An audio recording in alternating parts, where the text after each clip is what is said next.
So our meeting is back in order now. And Bird, you're recognized to continue on with our resolutions. Thank you, Daryl. Cindy Bird, Malibu Cat Club, Marina All-Breed Cat Club. We're moving on to number 6 now. This is the renumbering of sections as needed because of the changes that we made. You will see them underlined and crossed out. There's only a few. Okay, any debate on question number 6?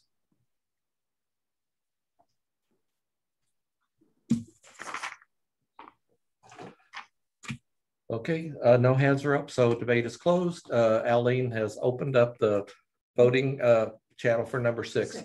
So here's what we're going to do, everyone.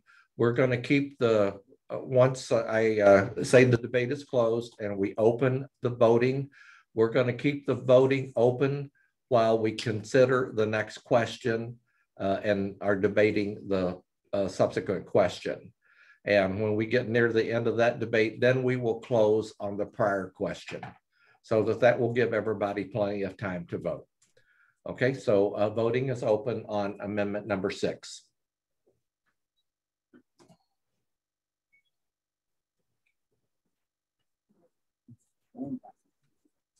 So when we reach, surpass the threshold of 173 votes, we will announce what the current vote is.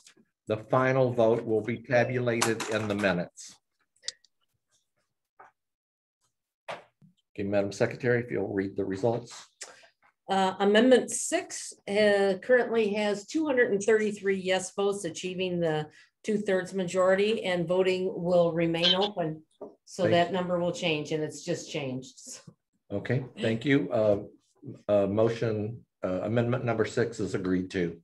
Cindy, you can proceed with amendment number 7.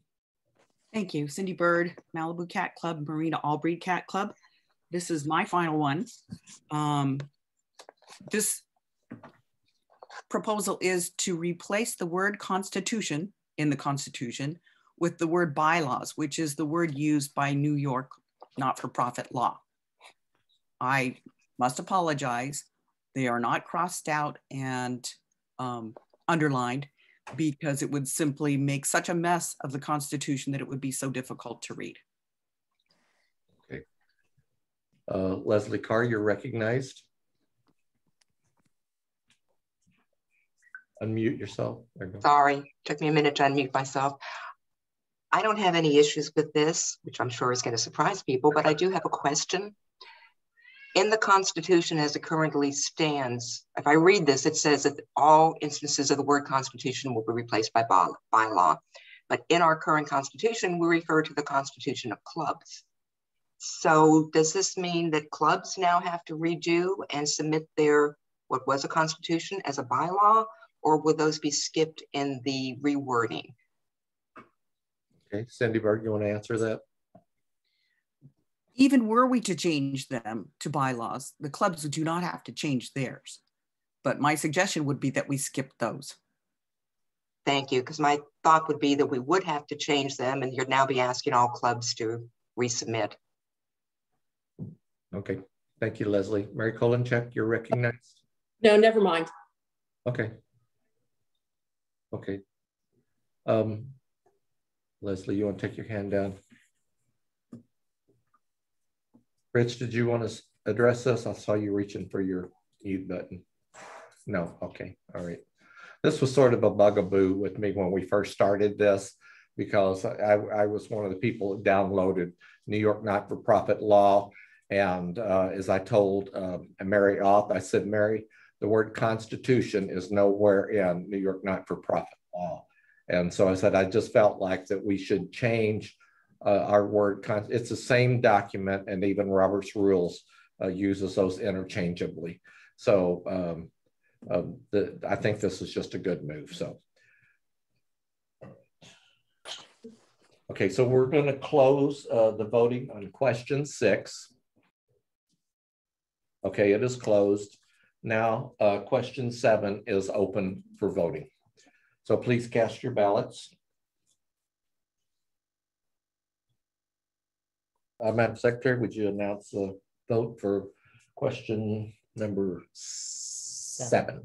Question 7 currently has 215 yes votes, achieving the 2/3 minimum. Okay, thank you, everyone. Amendment number 7 is agreed to. Voting remains open. Voting remains open. Yeah, okay. All right, Sophisticat number 8, and I think that is Pam Delabar. That it is. Pam Delabar, Yeah, Pam. Sophisticat Club and Chat Noir. I am happy to be able, since everything passed on our new constitution, to withdraw number 8 and number 10. 8 and 10 are withdrawn. Yes, because they are now part of the, that is now, 8 is now part of the new constitution. Okay. And the new number for 9, if you will allow that to be addressed, is to amend Article 5, officers and directors under elections, eligibility to vote. In order to be eligible to vote, a club must be in good standing as of February 1 of the year in which the election is held. Additionally, only clubs assigned to a particular region shall be eligible to vote for the regional director for that region. Although international division members will not vote for a regional director, they are eligible to vote for officers and directors at large, period.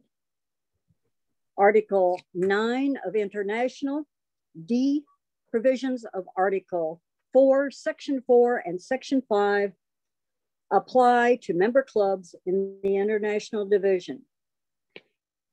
I wrote the original provisions and accepted at the 1998, 23 years ago.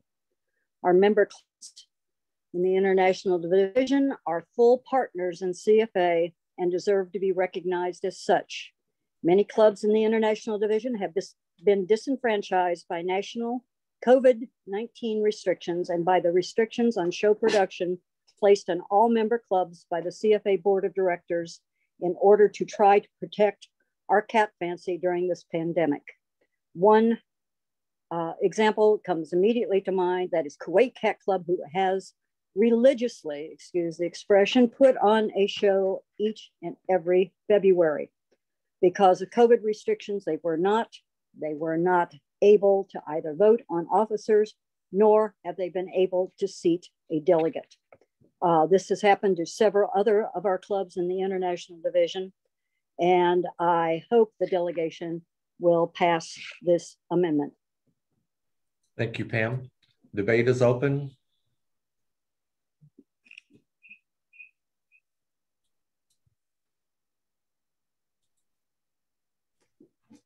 So I don't see any hands up. Oh, here we go. Hi, Christy. Hi, Kristen Knoll, Devon Rex Street Club. Am I to understand that this will be, Pam, can you mute, please? Thanks. That this will be going forward, that there won't be a requirement. This was obviously an unusual year in which many clubs were unable to hold shows. And so, yes, they would be disenfranchised for this year. But is this a change that means all subsequent years that they are not required to hold a show in order to be voting members? Pam Delabar, you can answer that. No, they would be full partners in CFA.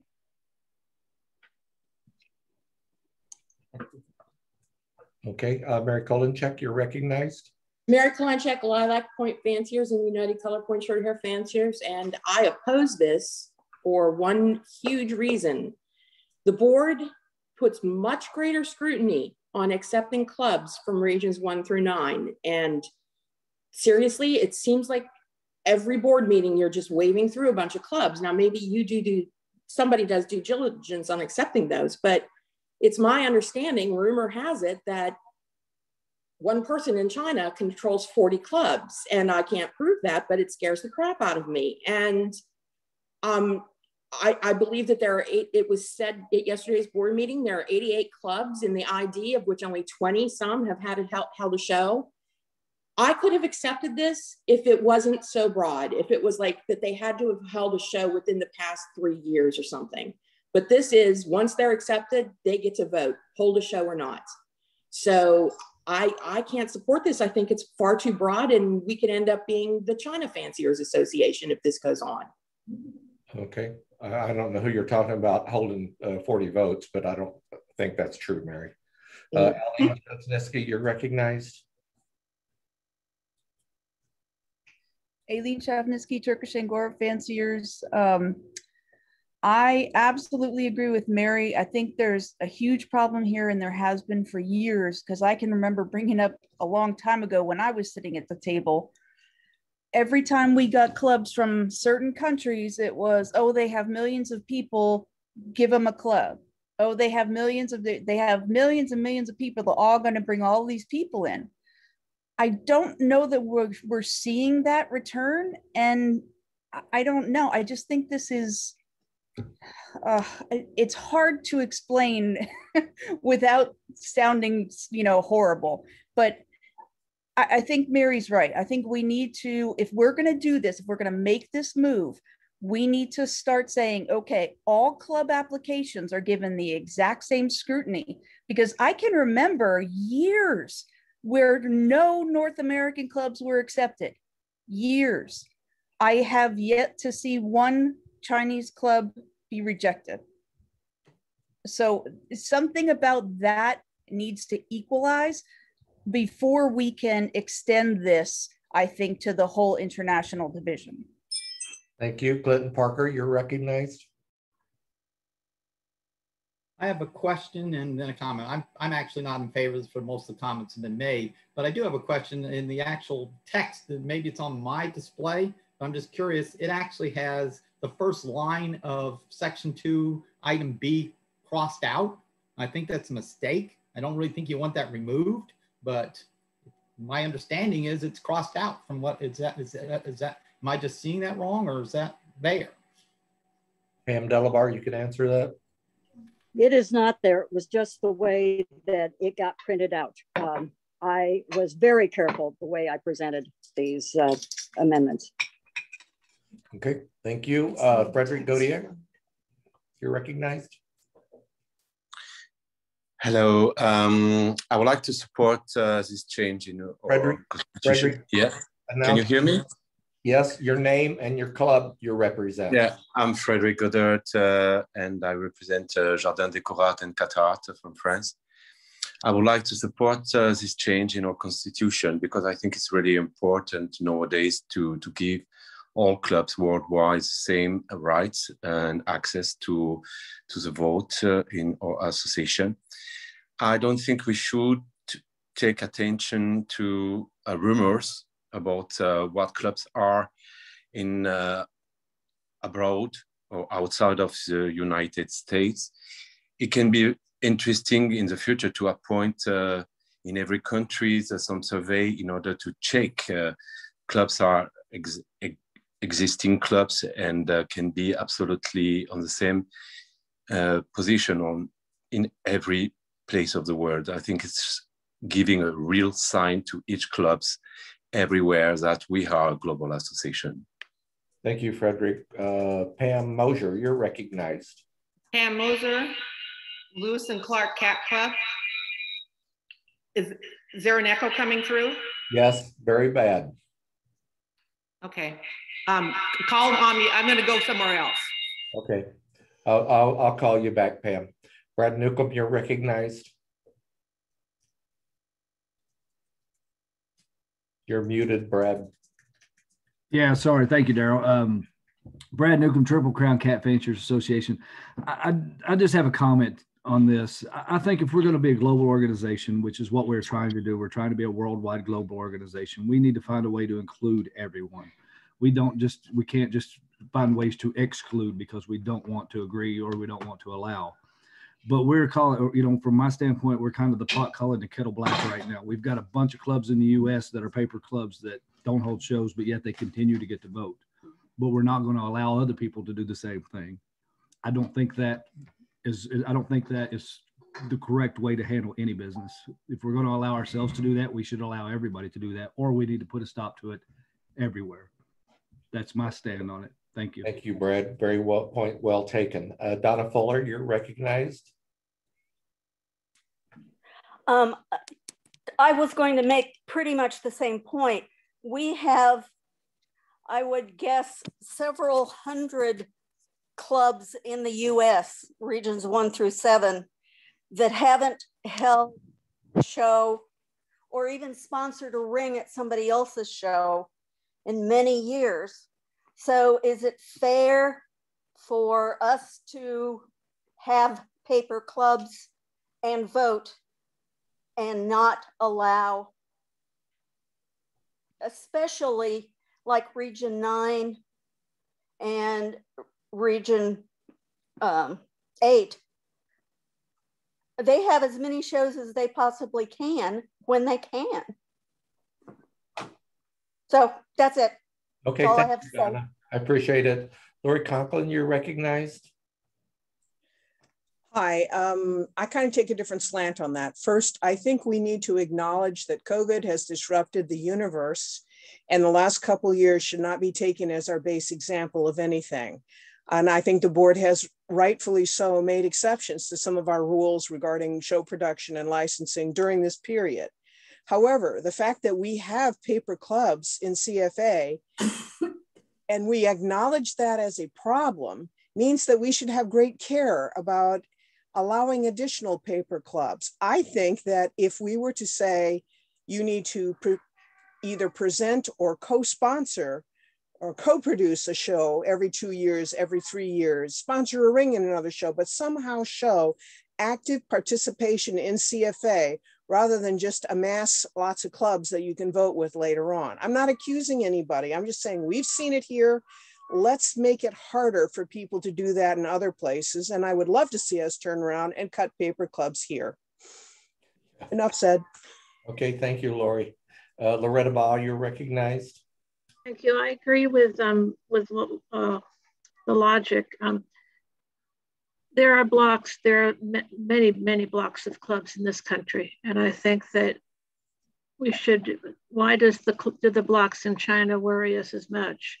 I realize that there is always the thought of possibly becoming this, the China organization, but I think fair is fair. If these clubs are putting on shows and working hard, they should be able to vote. I don't think that should be a requirement for them to vote. Thank you. Shelley? I just wanted to point out that the picture on the screen under point B does not show the last line struck out, but it is struck out in the materials that were sent out. And so I'm not sure why the screen doesn't show that line struck out, or maybe it's just faint, but I can't see it struck out, but that is what we're voting on. Okay. Cristiano, how are you? Once I'm mute, I'm doing fine. Thank you. Hi there. Cristiano Perillo Marcone, 44 Gatti Cat Club from Italy. My comment on the proposal is I support this proposal, even though basically it affects international division, because I understand we need to give the option for clubs, international division, to vote for directors at large. That's the only vote they can, the only representative they can have on the board. They don't have regional directors. And with the pandemic, setting up a show has been very restrictions with the pandemic, put difficult constraints to setting up a show in international division as well throughout the world. Then if we try to compare paper clubs to show or co-sponsor a show, we could move from paper clubs to co-sponsoring paper clubs, but that probably would not change that much. Anyway, I support this proposal. That's my point. Thank you for your input, Cristiano. Barb Schreck, you're recognized. Yeah, I want to point out a couple of things. Some of the so-called paper clubs are breed clubs, They don't put on a show, but they're real clubs. They have breed activity. So how, this has been the ongoing discussion for as long as I've been in the cat fancies. What exactly is a paper club? You know, I'm sorry, Barbara Schreck, Anthony Wayne cat fanciers, and Russian blue fanciers. That is a breed club. And we don't put on a show. We occasionally might sponsor a ring. If you're going to make that a requirement, well, anybody can add their name to as a ring sponsor to a show. So that's not going to be the answer. And I don't believe that these restrictions apply to regions 1 through 9, only the international. So I think whoever made that, I think that's an error. But I also think that what are these clubs in China and other places in the international division formed for? What is their purpose? Are they a breed club, or are they just why? I assume that they are going to try and put on a show. And this past year, of course, was very restrictive. And you can't really measure the future by 1 year of pandemic. Okay, thank you, Adrian Wolfson. You're recognized. Adrian Wolfson, Abyssinian Midwest Breeders. We actually are a breed club, and we do put on shows as available or co-host shows with another club in Region 5. I think we are mixing up challenges that we have here, and to hold one part of the organization in different stead than the rest of the organization does not invite solidarity across the organization. If we want to be an international organization, what we do in regions 1 through 9, we should be doing the same thing for the international division members. The fact that we have concerns about paper clubs, to every previous point, we have paper clubs here in the States. That's an issue that if we want to deal with it, we need to deal with it by bringing some proposal to the board to try to discuss, or put a committee together about how to try to deal with that. It's been a long-standing problem since I've been with the organization, and that's been 25 years. Do we want to deal with it or not? Why is it any different for any other part of the organization, 8, 9, or international? So let's not. Do we want to really be international? And if so, let's not be divisive by trying to keep one part of our registry in a different position than the rest of our organization. Thank you, Adrian. Alan Shafnitsky, you're recognized. Aileen Shafnitsky, Turkish Angora Fanciers International. We're one of those breed clubs who had our show canceled because of COVID last year. You know, I have to bring this back around to the way the clubs were accepted, okay? I believe that a lot of people would be more comfortable voting for this if it was accompanied by some numbers. So for example, because I was interested, I went through and caught the numbers of all of the new clubs and existing clubs for all the different regions and the ID. I think it would be very illuminating, and I think it would clearly demonstrate the number of Chinese clubs that have simply been waved through because of their population. And I don't think that I don't want to do something that could radically change the direction of the organization before I actually have numbers to see where this is going to end up. We already know, listen, the majority of Chinese exhibitors are honest, good people who want to do this right. But we also know we have struggled in the past to get them to follow our rules and to not try to subvert what we're doing. So I believe that some information should be examined first before we go ahead and expand this for everything. Like, frankly, I think if this were ID, I'd be comfortable with it. But because of our past experience with some Chinese exhibitors, I think we need to look deeper into this before we pass it for both international areas. Thank you. Annette Wilson, you're recognized. Thank you. Annette Wilson, Cuyahoga Valley Cat Fanciers and Western Reserve Cat Club. I guess what I'm remembering is that clubs in Japan and in Europe fell under this until they became regions.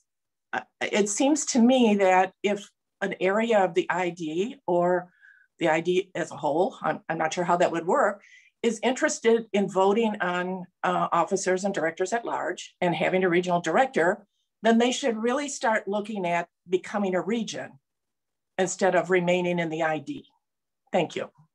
Okay, thank you. Melanie Morgan, you're recognized. Thank you, Daryl.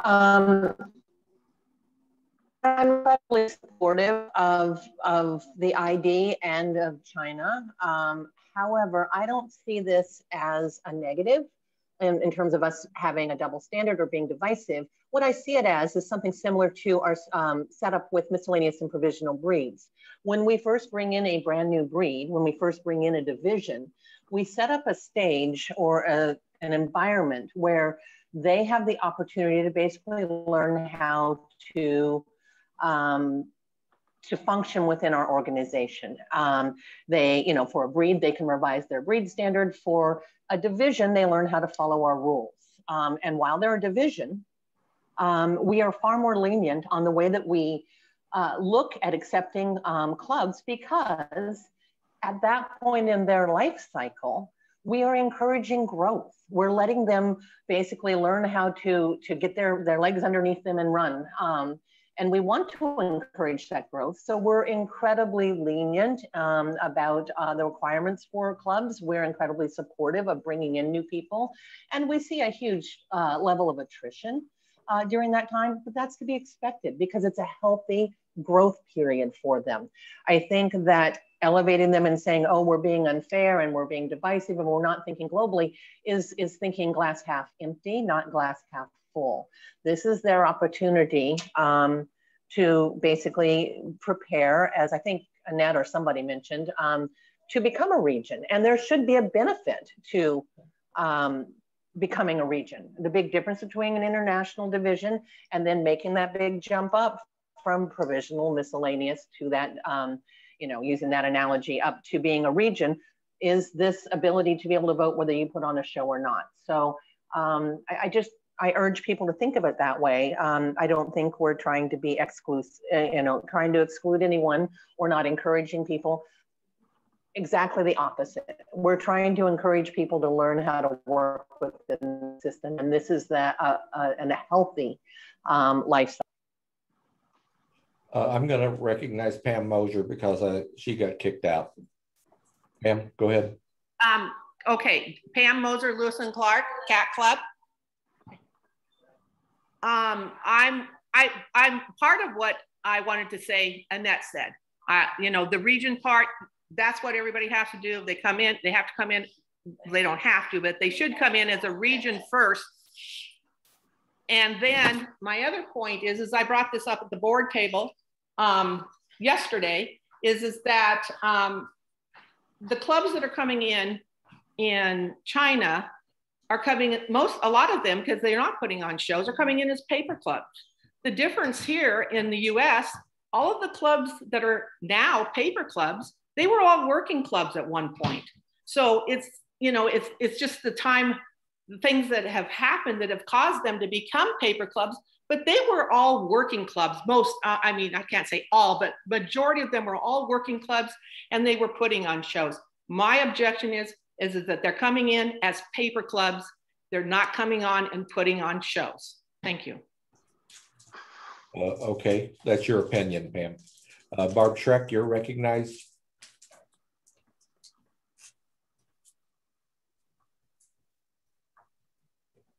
Krista Altschult, you're recognized.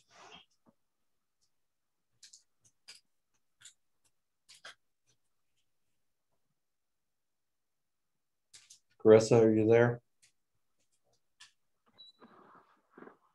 Okay, I'll go on to Brad Newcomb. This is your second time to debate.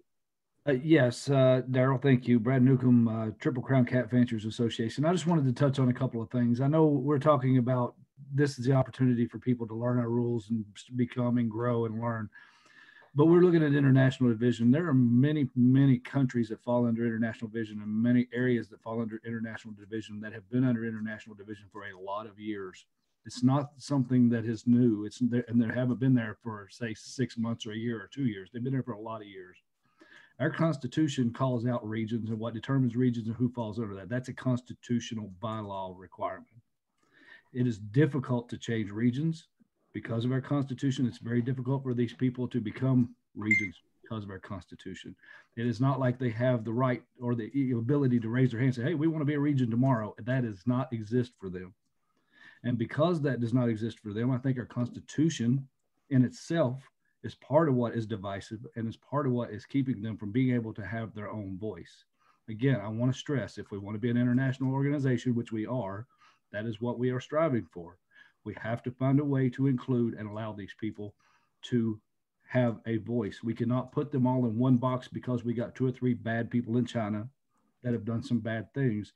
We cannot put everybody in that same box because not everybody belongs in that box. We have to find a way around that as an organization. If we want to have respect for people, we want to be an inclusive organization for everybody, we've got to find a way to fix that. Thank you. Carissa, you're recognized. Can you hear me? Yes.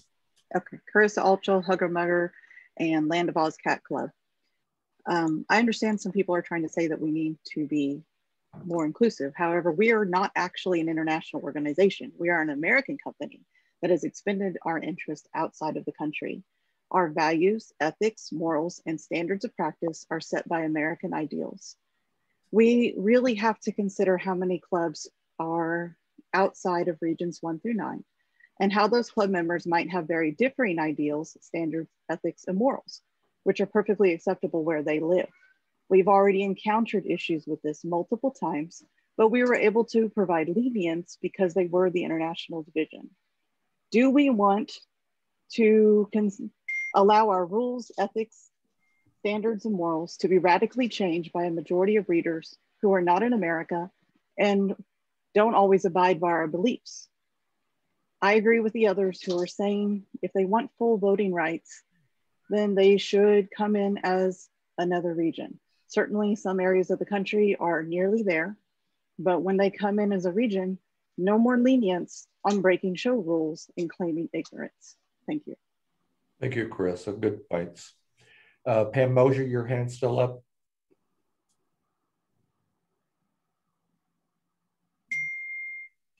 Okay, Brad, your hand's still up. Thank you. Okay. I see no hands up. I'm going to close debate. Oh, hang on a second. Shelley Perkins, go ahead.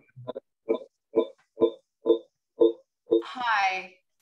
Before we close debate on this question, I just want to note that Donna Fuller did not identify, I didn't hear her identify what club she was with. And the second time that Lori Coughlin spoke, she also didn't identify. And I just wanted to remind everyone, if you could, if those 2 people could go ahead and identify who they are representing, and then also remind everybody to introduce yourselves that way. Thanks. Thank you, Shelley. Pam, I forgot to offer you the opportunity to close out the debate.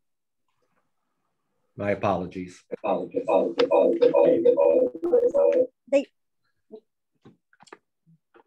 Thank you. Just a couple of points. Japan did not come in as a region under any show production requirement when we brought it in. Last night, when the board went through the new club applicants, one thing we said is that we wanted a visual representation of where we have clubs throughout the international division. And if I can remind everyone, the international division includes South America, the Middle East, Southeast Asia, and also China, South Korea, and Taiwan.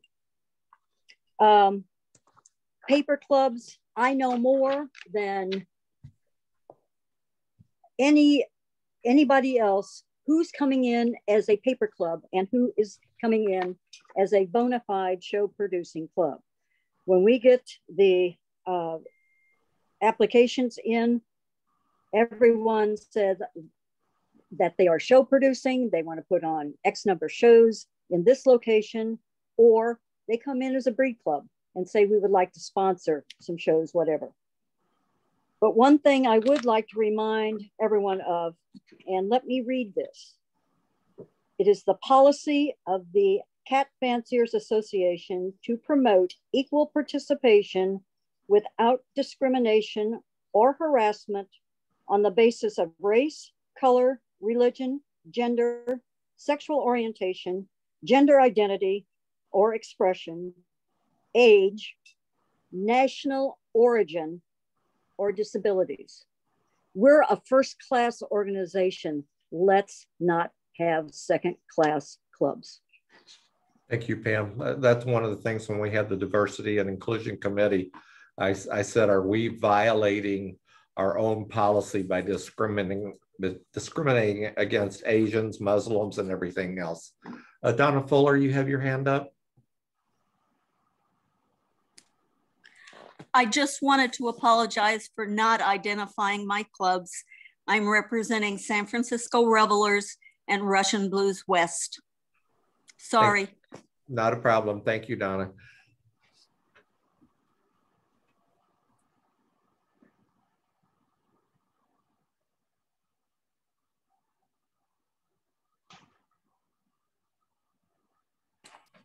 Okay, so voting is now closed on number 8. 7. Kathy Calhoun, did you have something to say before we move on? I do. I do. I believe in being inclusive, probably due to my personal experience more than quite a few.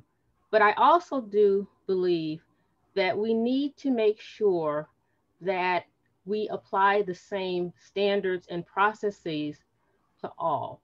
Now, in reference to yesterday, it came up that in some instances, we have made recommendations in the US that clubs in specific areas work together, that they broaden their membership, that, and those sorts of things. We currently don't do that in other countries, and we admitted that. I think that there was some comments about how other areas may become regions, that they don't have any representation. In fact, they do have representation. There's an international chair, there are reps. So there isn't the ability to put together the programming to become a region at the appropriate time. I don't feel that CFA is applying discriminatory practices with this. I cannot support this as it stands now, but I do think we need to make sure moving forward that we apply the same standards throughout the globe, globally, and we move forward on that basis. And thank you, Daryl, for allowing me to speak at this point. You're very welcome. My problem with excluding these people, they have no voice. It's sort of like taxation without representation, because they have the rules applied to them that everybody is applied to around the globe, yet they have no say in who the representation is or what the rules are. Shelley, you're recognized. Daryl, Kathy Calhoun did not identify our clubs. Are we going to require board members to identify clubs? Absolutely, Shelley. Okay, absolutely. Basic Black Cat Club. Thank you, Kathy. Thank you. Okay, thanks, Shelley. So please, everybody, when you speak, state your name and the club that you're representing. So we're closing. 7's been closed, 9 is now open. Okay, 7 has been closed, 8 was withdrawn, 9 is now open for voting. May I announce the results of 7? Madam Secretary, announce the results of number 7. Thank you. Amendment 7, having to do with changing the word constitution to bylaws, received 262 yes votes, achieving the 2/3 minimum to pass.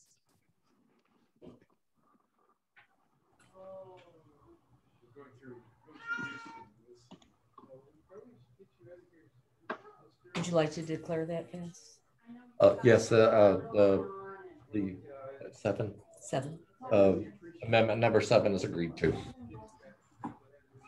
Okay, so voting is now open on Sophisticat's resolution number 9.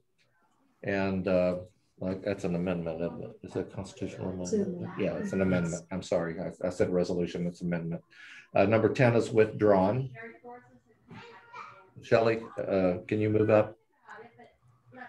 Mr. President? Yes. Several people have their hands up. Oh, okay. All right. Adrian, you're recognized. Adrian Wolfson, Abyssinian Midwest Breeders. I just wanted to check numbers if I could. Originally, when we started the meeting, I believe I heard Ms. Dodd say that we had 260 members checked in. Has that number changed? Because I thought I heard Madam Secretary say question 6 finished up with 261. And I thought I heard her say question 7 finished up with 262. I may be mishearing.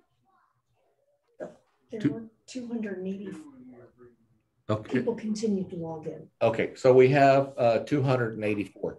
Can you calculate the? So that would change our quorum then. No, the number needed for a quorum is based on what we. I guess my question is, if it has changed. Hang on. We decided that what the quorum was when we opened the meeting would be the quorum for the meeting.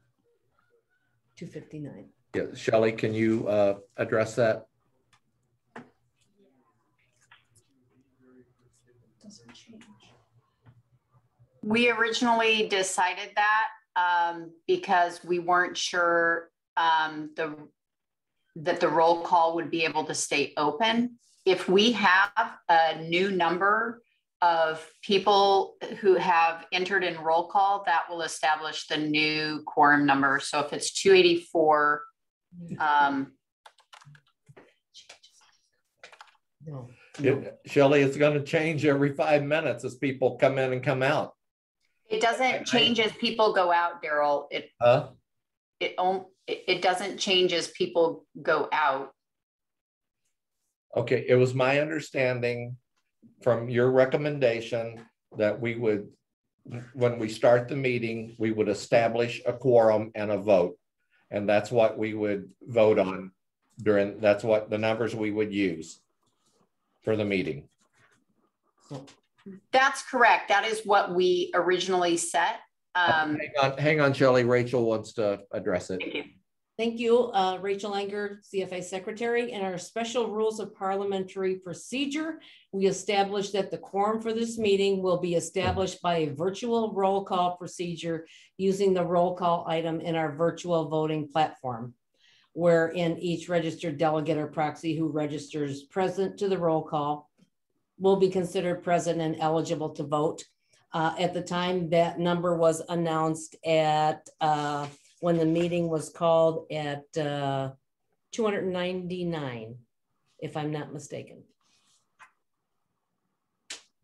So it was set when the meeting opened. Okay. It does answer my question. It's just confusing when we see counts higher than that. So that was the only reason I was asking the question. I'm not trying to cause havoc. People enter and leave the meeting, Rachel.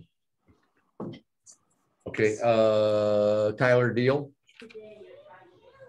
Just a point of clarification then, the number is still 262 present for yes and no and 1/2 and 2/3, correct? 259. 259, thank you. Yep, George. Sorry, okay. Ohio State Persian Club. Okay, thank you, Tyler. Let's see. Adrian, you want to take your hand down? George Eigenhauser, you're recognized. I think if more people have entered the meeting, we have to change what is 2/3 and what's 50%, particularly if we're only counting yeses. If we have more people coming in and we only count yeses, we could get a number of yeses that are a majority under the old number, but are actually a minority under the new number. So we have to count those extra votes. So I think Shelley is correct that we have to recalculate based on those who have checked in by the online voting procedure. And once those people check in, they're here for the duration of the meeting. So we're not counting people exiting, but people that join the meeting, we have to count them. Otherwise, we're going to get an anomalous situation where a minority of the votes could cause something to pass because we're counting the votes wrong. Okay. Pam Delavar. I'm sorry. we had to thank you. Are you taking your hand down, Pam? We have, no, I wanted to speak. Oh, okay. If we have people checking in,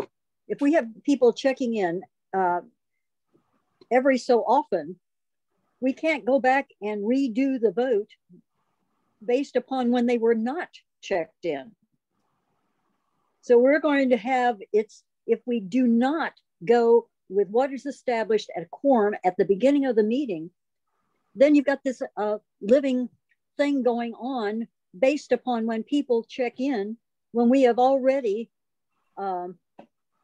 concluded the vote on one or several of these amendments, and then have to go back and redo what the vote would, quorum would be when people were not checked in at that time. So either we stick with what we said at the beginning of the meeting, or you've got a mess on your hands, Mr. Chair. Been there, done that. Yeah, I agree, because people come and go, and or if people leave the meeting, are we going to recalculate at that point in time? So, Joan? To weigh in on this. So, okay, go ahead, Kelly. Okay, thank you. As parliamentarian, I am looking at the special rules, and it says that whoever checks in on roll call will establish the quorum. The quorum can go up as this meeting goes through. All of the motions have passed well beyond 2/3 of our highest number right now, when it was required for 2/3, which would be 189 if there were 284 checked in. Each motion stands alone. I appreciate that we want to establish a quorum at the beginning, and we did. However, there is data in the voting software that tells us that now 284 people are checked in. So therefore the new quorum is 189 or whatever it is for this motion. And normally in an in-person meeting, when a motion happens, then the doors would be shut until that motion is voted on, is what the correct rules would say. And so in this case, establishing the quorum, we have a quorum number. We have a number of people who have entered for this particular motion before voting has started, and it's 284. I think we have to say that in order for this to pass, we have to have 2/3 of the 284. And I think that that matches the special rules. Because the quorum, we are only talking about in the special rules about the quorum establishing the start of the meeting, okay? That we had the quorum to start the annual meeting. That's my position. Okay, thank you, Shelley. You're a parliamentarian, so we'll go by. Right now, we have 285 logged in delegates. 2/3 is 191 and 50% is 143. So those are the numbers that we will be using. Now, does anyone have other comments? Since we are adjusting the vote. Okay, so Joan Brandenburg. Yes, Joan Friedenberg from Superstition Cat Fanciers. I'm a little confused on the numbers here. We're talking about two different things. We're talking about the people who signed in as present to vote. And then we're talking about people who are coming and going from the Zoom meeting. Which numbers are we using to decide what is the quorum? Joan, this is logged in. The first question on your voting was a roll call question. This right. number is 285 on the roll call. That's what but it's current. Are people logging out and there's all of a sudden not there on roll call, or is it people just leaving the Zoom meeting? That's the issue that has been plagued this organization for years. Delegates walk out of an in-person meeting, and it's still based on whatever that checked-in number was. We're using the login number, which is 285. Okay, so it can only go up. It can't go down. Well, that's even if people leave the Zoom meeting. That's correct. Okay, thank you. You're welcome. Melanie Morgan, you're recognized.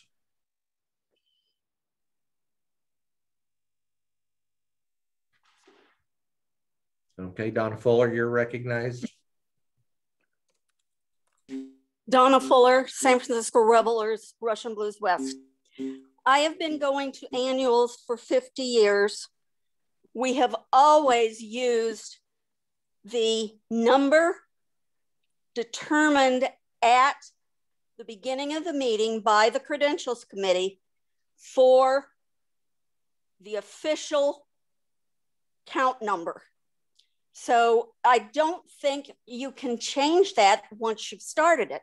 Now, over the years, there were times when we couldn't come up with the right number of people because people had left, had gone out to the pool, God only knows where. But the bottom line is, once you establish the count, the number of people that were checked in at the beginning of the meeting, I don't think you can change it again. And it would be a lot different if we had been doing that at in-person meetings, and every time somebody comes along adding a number to the quorum. No, that's just wrong. Sorry. Thank you, Donna. Mary Kolenchuk, you're recognized. Mary Kolenchuk, Lilac Point Fanciers and United Color Point Short Hair Fanciers. I have a question. Is check-in still open? Can people still do the roll call votes? And if so, why hasn't that closed? It seems to me that we were all told we had to do this by a certain hour. And at an in-person annual, they close that within a few hours at the start of, within an hour of the start of the meeting, you can no longer check in. So why are we still having people check in? Is it closed now? If not, it really should be. Is it closed, Ellen? It is closed. Okay. But so Mary, it's not, so the number is going to go, so the number is not going to go up anymore. So when we establish the quorum or the 2/3 and the 50% now, that's not going to change from now on. Correct. Okay, good. Then we're fine. Nancy Dodds, well, we got to determine whether we're going to go with what 260 when we started, or if we're going to up it to 285. Nancy Dodds. Yeah, let's go to Zoom. I'm sorry. We determined that early on that the people who answered the question at the beginning for the roll call vote would be included in the number needed for a quorum. Article 6 says 50% of the members present at the meeting, those are the people who check in and vote, are considered to be a quorum. So I certainly agree with what our attorney has said, but we know that number could change not long after we started the meeting because people were continuing to check in. So that number of 285, I certainly agree with, the number 143 for 50% and the number 191 for 2/3. Okay, so let the record show, Madam Secretary, that the number of delegates logged in was changed to 285. 2/3 is 191. 50% is 143. I will reflect that in the minutes. Thank you. And did you have a comment, Rachel? I did have a comment for the record. I simply want to state, to my knowledge, we have never voted, never readjusted the figures by each question. Okay. That's it. Clinton Parker, you're recognized. Okay, I like to comment like Mary and Nancy said. Basically, this is For all of us, we've been saying all along, this is new. We haven't had a Zoom meeting before. In real annual meetings, we had the Credentials Committee established who were voting members before the meeting started. People couldn't, as I said, couldn't log in, couldn't register after the meeting started. Unfortunately, for better or worse, we allowed people to register after this meeting started. So that's why the number went up. And unfortunately, that caused the situation. But since it went up, I think you have to count them because they are voting. And if you had cut down, if you had shut out the registrations, those people can come in, then they wouldn't have been able to vote either. But since they're voting, I think you have to count them. Essentially, you have to say the number is what it was when we closed registration. Unfortunately, closed registration after the meeting started. So that affects what the numbers are required for a 50% and for a 2/3 vote on a question. And Okay. the thing is that, first of all, it's not quorum. The quorum is that you have to establish to make sure you could officially have the meeting. The number we're talking about is the number of people voting, and then it has to be at 50%, 2/3. So I'm just saying, I'm just trying to clarify for people, this is the first time I've done Zoom. Just give a little latitude. We got it. Thank you, Clinton. Please name your club. Oh, Clinton Parker, Tonkin East West. East. Okay, thank you, Shelley Perkins. I would just like to state that I agree with Donna Fuller that this hasn't happened before. And the problem is that I was anticipating, and everyone here, I believe, that made the decision on how to count the quorum was anticipating that the roll call would have been closed at 9 a.m. or shortly thereafter, whenever the meeting began.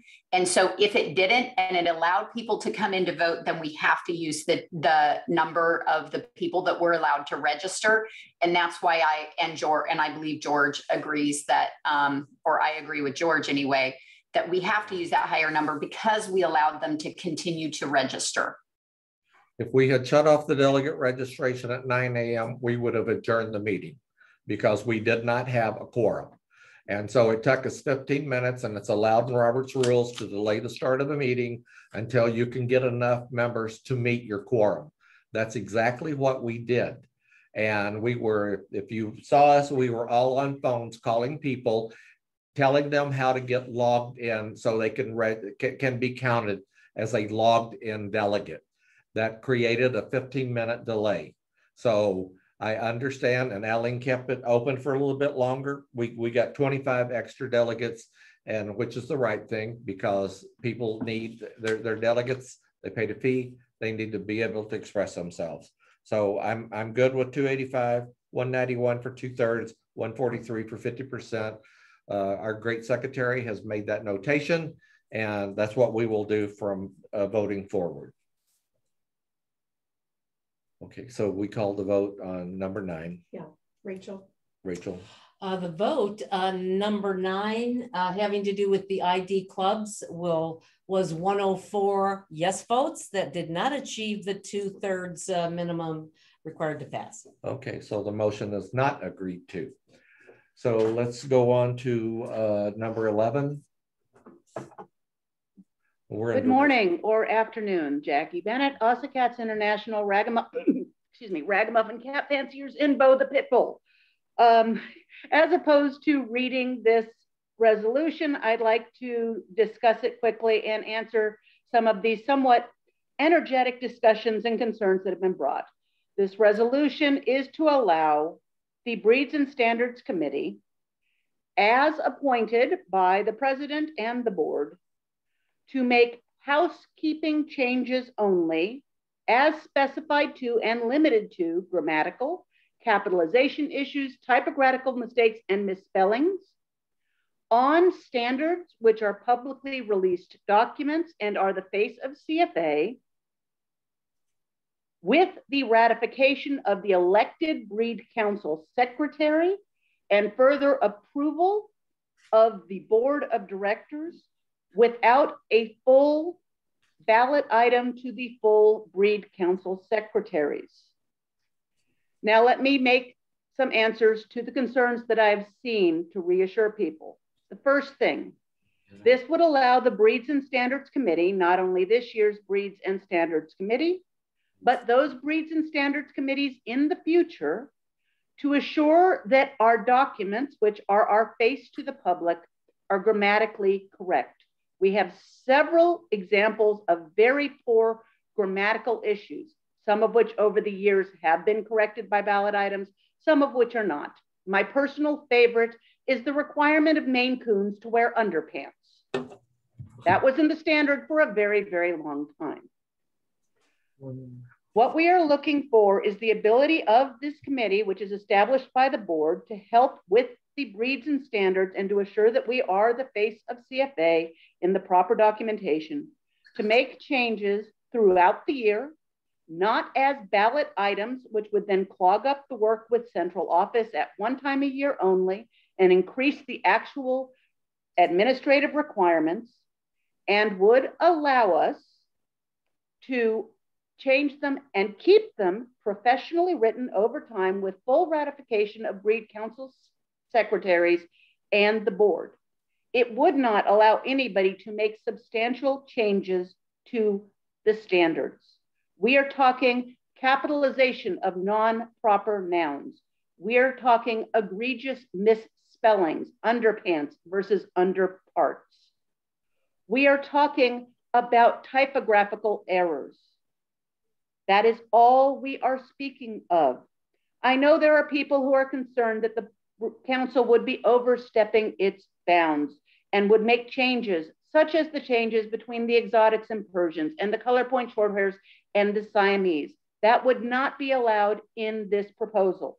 None of those would be addressed as typographical errors, grammatical changes, spelling errors, etc., and capitalization. This would only be making sure that the face of CFA are professional, well-written documents. It would have to be ratified by the breed council secretary that our breed councils elect.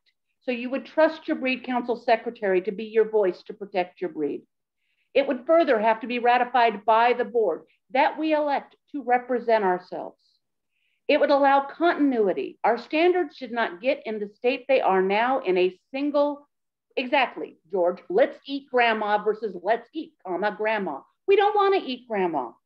We want to be able to make corrections in a way that will keep us professional and keep us looking forward as the organization that we are, the epitome of the cat fancy, and to allow future groups to do this.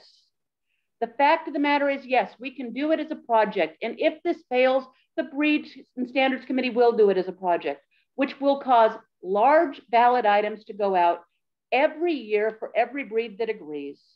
And it's going to cause a clogged amount of work and an excessive amount of changes to the administration of CFA at a single time. We want to be able to do this as a risk-based approach, one standard at a time, over time, and allowing it to go forward, giving us continuity. We want to use the professional capabilities we have on the Breeds and Standard committees with professional type editors, with the editor of our Cat Fancy magazine to help us improve the public image of CFA. We don't want to change your standards. We don't want to become a totalitarian organization to redefine what a breed is. We just want to make our standards literate and professional documents and give future boards and future committees that same ability without creating an administrative burden. Thank you. Thank you, Jackie. Melanie Morgan, you're recognized. Thank you, Daryl. Melanie Morgan, GEMS, Global Egyptian Mouse Society. Let me start by clarifying this is not a board proposed sponsored change to the Constitution. So passing it has nothing to do with putting our Constitution into compliance with New York law. And I also by saying that I applaud what Breeds and Standards is trying to do. There's no question that the intent of this proposal makes all the sense in the world. Of course, we should clean up our standards. So again, I applaud Breeds and Standards for taking this on. However, I'm vehemently, as I'm sure they know, as a breed council secretary, opposed to the way they're trying to implement it. And I'm vehemently opposed to this proposal as such. Purely and simply, this task can easily be accomplished without making a change to our Constitution. Changing an organization's Constitution, as we all just experienced, is not something that should ever be taken lightly. And they certainly should not be, changes shouldn't be considered when there are viable alternatives for accomplishing the objective without messing with the sanctity of that document. This project was brought to the CFA board, I think not once, but twice. And my recollection is that both times the board enthusiastically supported the project in theory, but not the need for a constitutional amendment necessarily. It was suggested that this project could easily be completed using the existing process already in place with no additional work involved for any of the parties based off what Breeds and Standards is proposing under this current resolution, where they would actually have to run their changes by the Breeds Standard Council secretaries anyway. So there's no difference in that process. However, Breeds and Standards Committee chose to disregard the board recommendation to work within those existing parameters, and instead they've moved forward with a proposal to amend our Constitution. If they had simply moved forward with the project, put together the proposed changes, submitted them to each Breed Council secretary for inclusion on this year's ballots, we'd actually be well on our way to completing this very, very worthy project. And those ballot items would already be in the can, so to speak. We can do these one or two at a time. There's nothing to say you can't take this project on piecemeal. And this method wouldn't have required something as drastic as a constitutional amendment, which again, shouldn't be taken lightly. Since Breeds and Standards has said that they're going to be running any proposed changes against the Breed Council secretary, going under the current system adds absolutely no additional work as far as I can tell.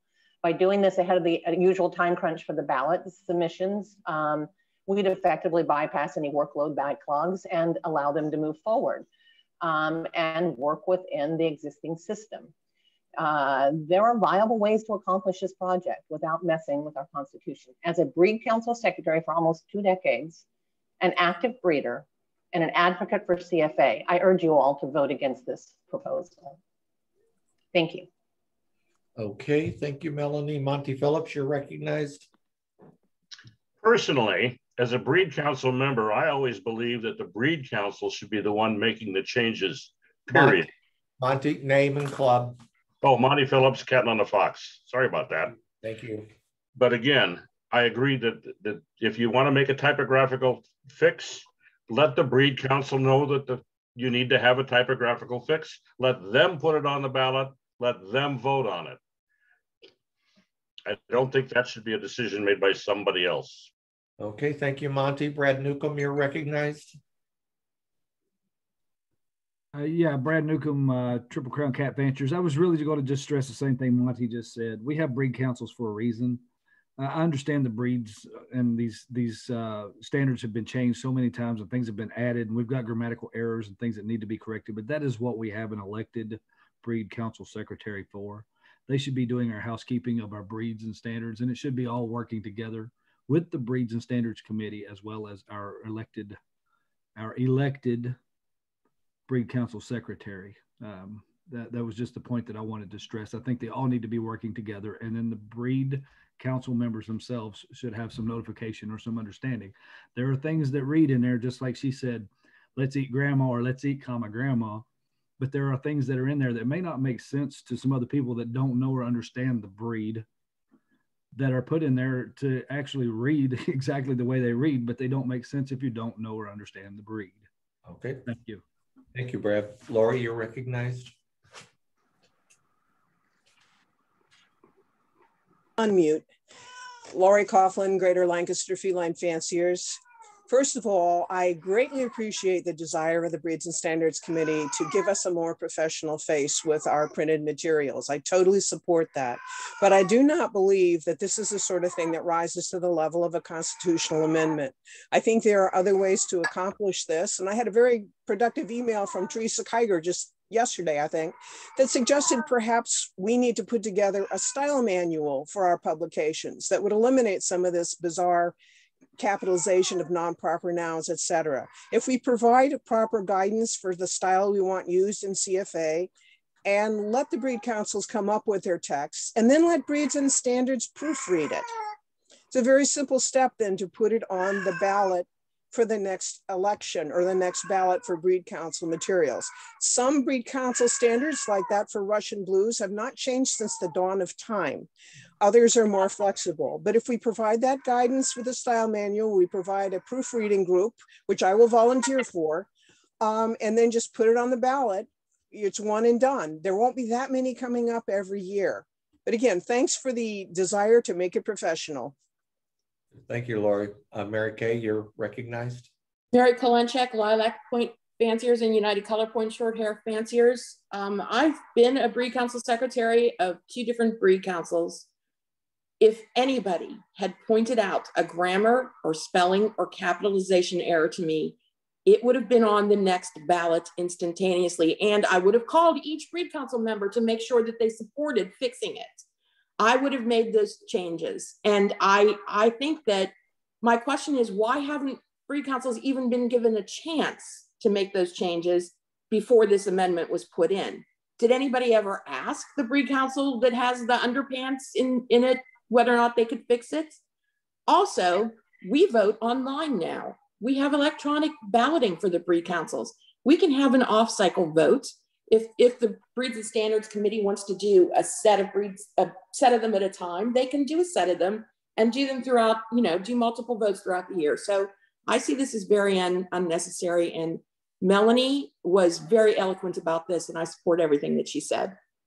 Thank you, Mary Kay. Dennis, you're recognized. Dennis Gano, La Perm Society of America, and For the Love of Cats Cat Club. Reiterating everything that's come before, I agree with them. I prefer that this had been a change to do the off-cycle balloting. There's nothing in our Constitution that requires balloting on breed council, as far as I know. Happens only once a year. The breed council is advisory to the board. The board can ask the breed council for advice at any time they want. I also strenuously object to the naming of a committee in the Constitution. I've been involved in other organizations where that has caused problems. Although I had a discussion with our legal counsel, it's not illegal. I just have a problem with it. I urge everyone to vote against this amendment. Thank you, Dennis. Teresa Kiger, you're recognized. Teresa Kiger, Main Street Cat Fanciers and the Crafty Cat. As one of the primary architects of this amendment proposal, I'd like to answer a couple of questions. First, we brought this up as a constitutional amendment after presenting it as a proposal earlier because we were told to. So that is exactly why you're seeing this amendment. It was not necessarily in the amendment, but in the minutes. But after that meeting, we were told, if this is what you'd like to do, then bring it up as a constitutional amendment. Here we go. Lori, thank you very much for both your compliment and for volunteering. If and when this takes off, we will be certainly glad to take up your expertise on that. What we're trying to accomplish with this is to really tighten up the process by which this is doing. And why is this important? I've been on several online editing groups where they have, fortunately for us, been talking about dog breed standards and what a hot mess they were. Writers, authors, the press look to our public documents as a resource, and whatever's in there, they're possibly going to use and possibly point and laugh at. So we do need to address this and address this in the most, I'm just a very straightforward person. How can we do this? How can we do it correctly? And how can we do it most effectively? Hence the formation of this constitutional amendment. Thank you. Thank you, Teresa. Norm Auspitz, you're recognized.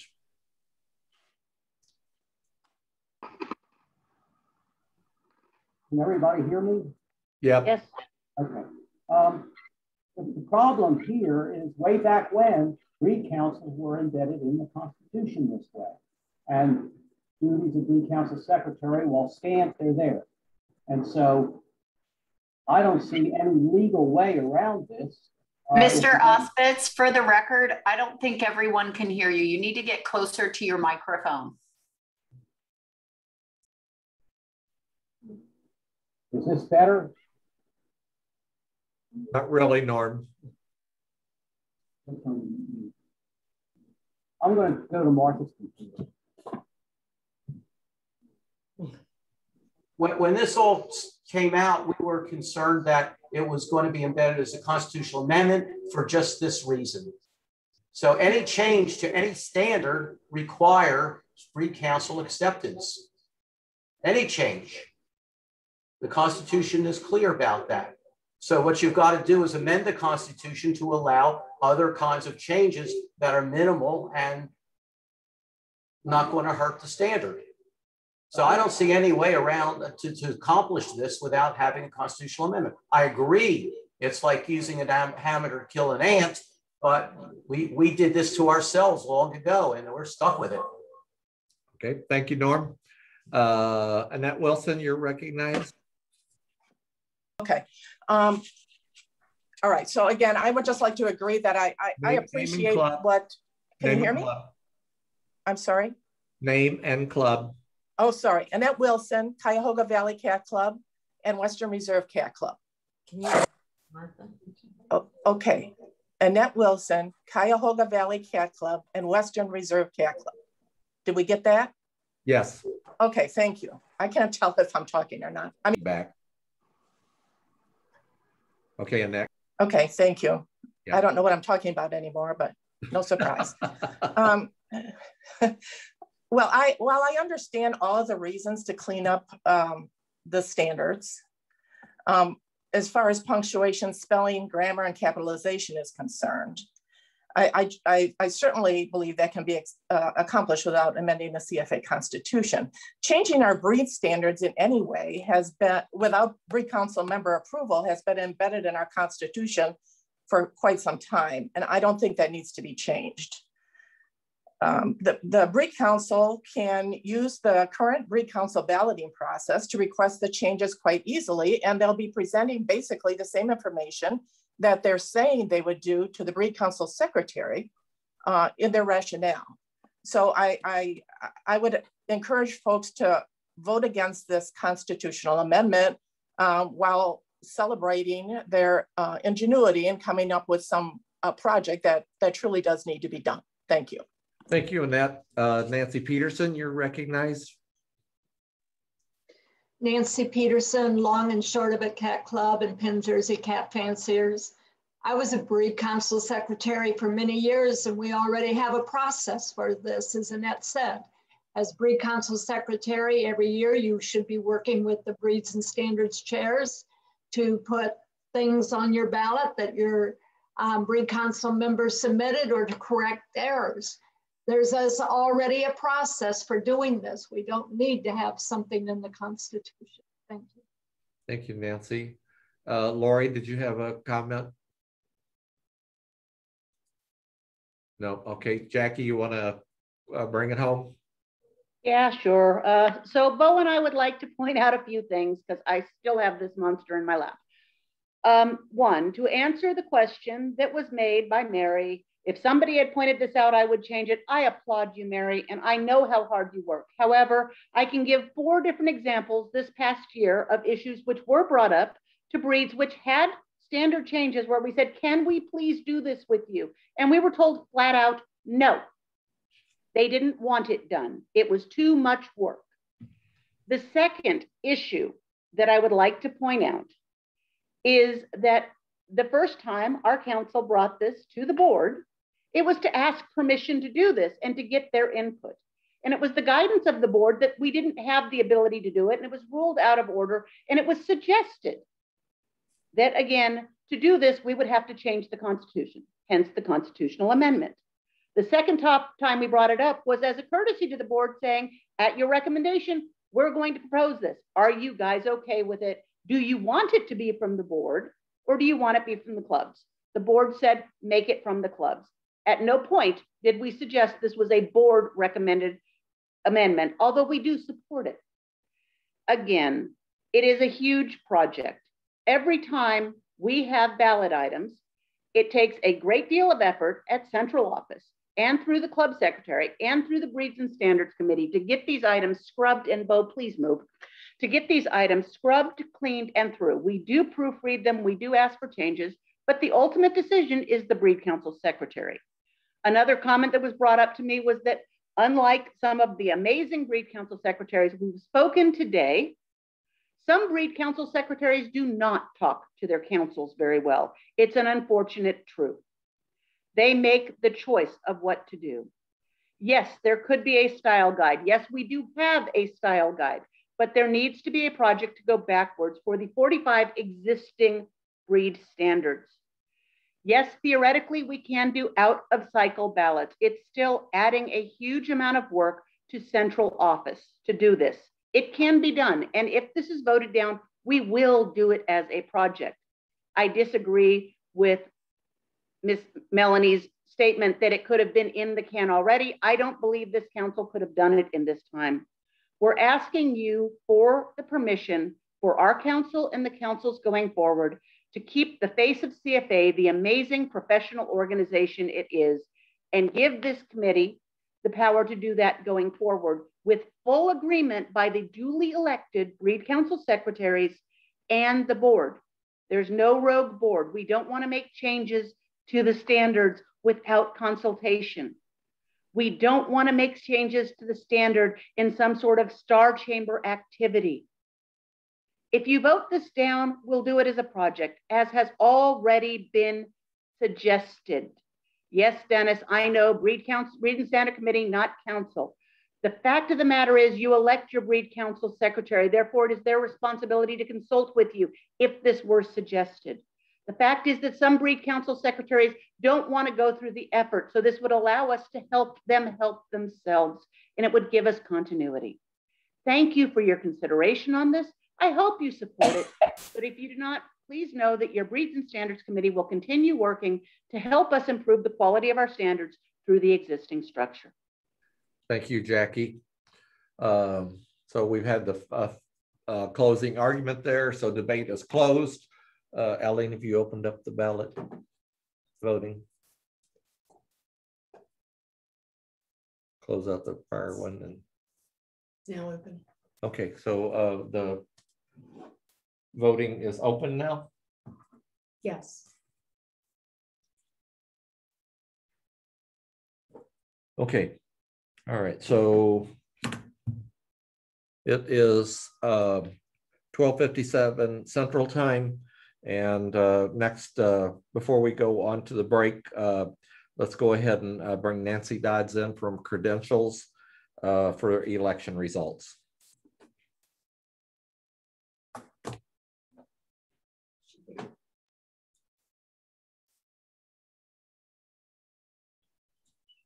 I'm almost there. Oh, thank you, Daryl. You're welcome. The Credentials Committee met by Zoom at 1:00 p.m. on Sunday, June 13th. I opened the meeting, appointed Hillary Helmrich as our secretary. Here are the members who were present: Nancy Dodds, Hillary Helmrich, Donna Andrews, Norm Ospitz, Pam Bassett, Betty Bridges, Aaron Cutchin, Marilyn Conde, Jim Dienison, Marilee Griswold, Mary Ann Martin, Cheryl Peck, Nancy Peterson, Kendall Smith, Aline Tartaglia, and Amber Goodright. All members were reminded to sign in and send the oath of inspectors elections to Hillary and to Aline. I provided an outline of how the ballots would be counted this year at central office on Monday, June 14. The independent auditors actually took the ballots and put them to the test and documented the results. The last thing that we did as a committee is that we performed an inventory of the actual ballots against the list.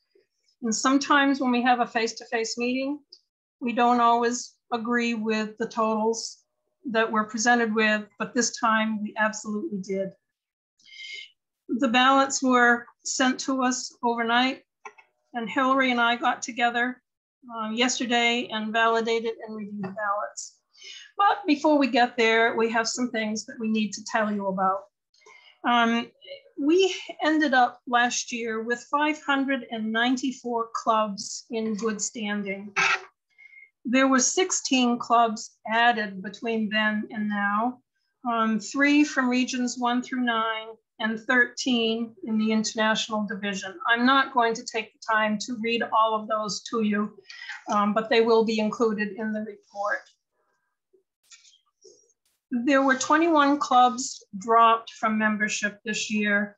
They included clubs which didn't pay dues and provide a membership list or some combination of that, and they did not get corrected, until after June 1.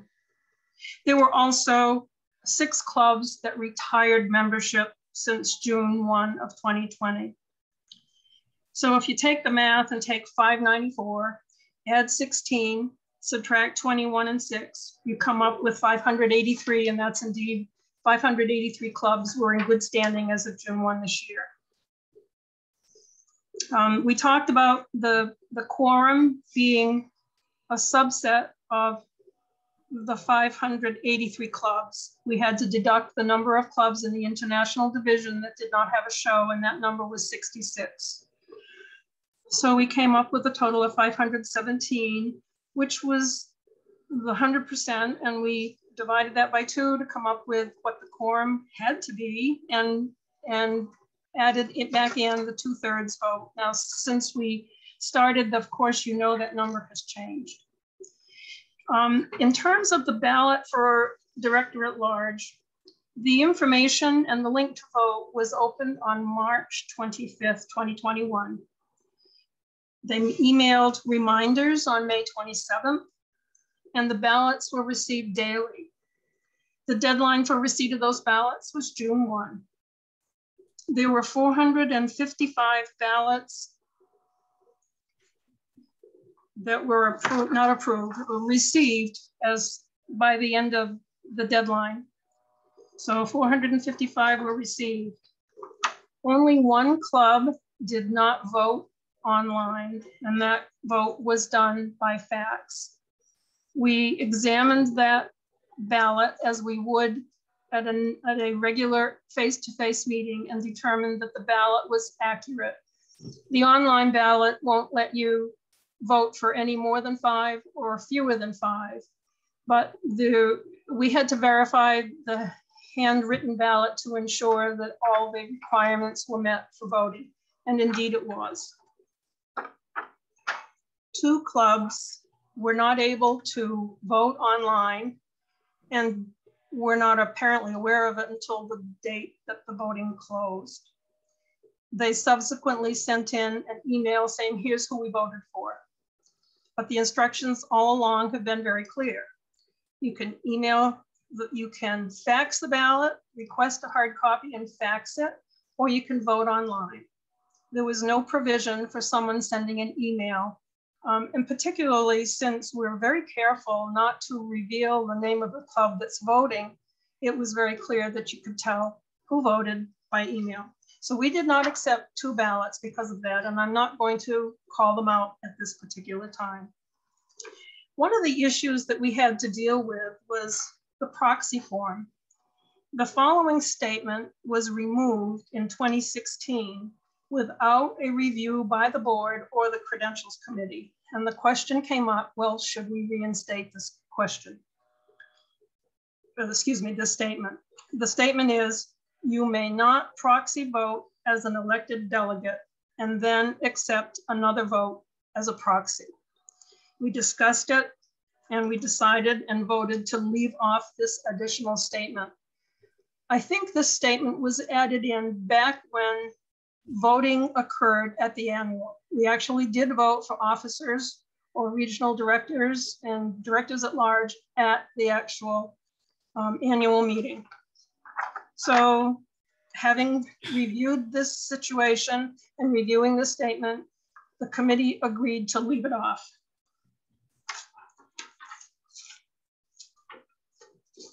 Now we have the results of the election. Now be very careful because I'm going to announce this in the order of votes. So KO had 91 votes.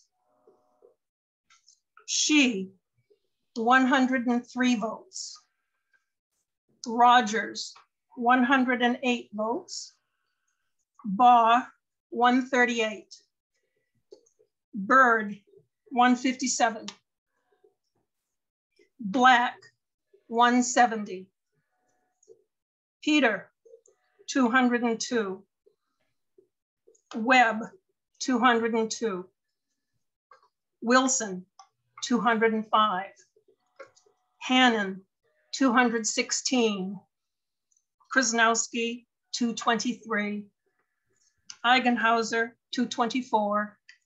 Morgan, 226. 433 clubs voted. Each voted for 5 candidates.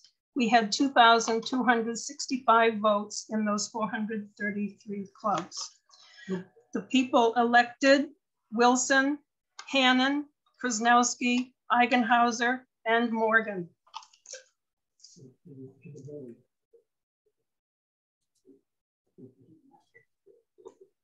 At the end of your report. This is the end of my report. Aren't you lucky?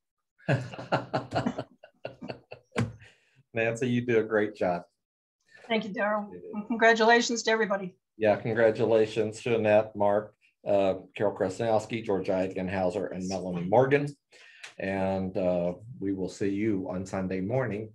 I would like to thank our outgoing board members, Brian Mosier, Cindy Bird. Who am I missing?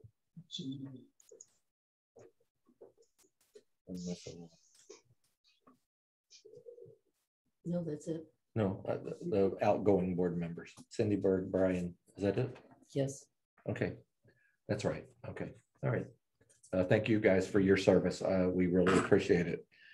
Just one more thing, Daryl. Yes. I would like permission to destroy the ballots at this time. Okay, do we need a motion for that? Yes. Motion, someone? So moved. Rich will second. Okay, thank you. No objections. By unanimous consent, you can destroy the ballots. Thank you. I will do that. Okay, thank you, Nancy. Okay, I think next is a break, if I'm not mistaken. Yes, so we have a break until 1:30. So we'll see everybody back at 1:30. Daryl, can we have the results of item 11 before we break? Yeah, that's fine. Do we get item 11? Mm-hmm. Yes. Is it final? It still says in progress. It's, we keep them open. Yeah. Okay, question 11 regarding the breeds and standards proposal received 99 favorable votes. It did not achieve the 2/3 required to pass. Okay, so the motion is not agreed to.